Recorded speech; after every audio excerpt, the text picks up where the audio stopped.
Martin's like, the worst meeting was in Detroit. I could kill this thing in Martin. Y'all were like the Apollo for Martin back then. We see if I can work this out in Detroit. And he killed it here in Detroit. And if you listen to the tape of 1963, you listen very closely to that audio. King starts out in his speech, I Have a Dream, the one that we don't know except for that one line. He starts out on a high in that speech, talking about how he's come to the nation's capital, that we've come to the nation's capital because we want to cash a check. America has given us a promissory note, but it's come back marked, what? Insufficient funds. We refuse to believe that the Bank of Justice is bankrupt. And so we've come. So Martin starts off on his high. This Negro starts out rolling in that speech. He's up here when he starts. If you listen, as he starts to get into his text, and he's going off his prepared speech, which he never really did, a prepared speech.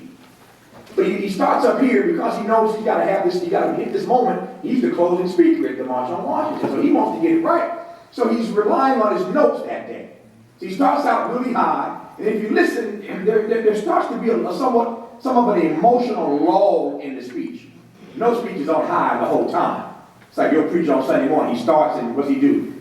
Work his way up, right? Then he starts hooping before he sits down, right? You got to work that. You know how to do it in the back church. You got to work. You got to lather that thing, up before you get here. So Mark starts out with this nice lather. It gets a little dull in the middle. If you listen to the record, you hear the voice of a woman saying, "Tell him about the dream, Martin. Tell him about the dream." You hear that voice? Tell him about the dream, Martin. Tell him about the dream. I heard y'all whisper this, so some of y'all know this. Who was that voice? Mahalia Jackson. That's why I love Detroit, man. Y'all know this. So Mahalia is telling Martin, I've heard you talk about this dream. Because Mahalia is his favorite singer. They've been hanging out, he calls her Haley. They've been hanging out for years. So Haley's telling Martin, that's why I love, see, that soul is so real. She can feel that Martin's starting to lose the audience just a little bit. So she just whispers, tell him about the dream, Martin. Tell him about the dream.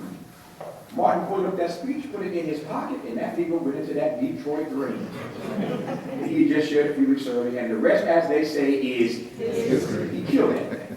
Because he went off script and told him about the dream. I told you Detroit is all up in this book. So Martin King, in 63, is feeling one way, but feeling differently by 67.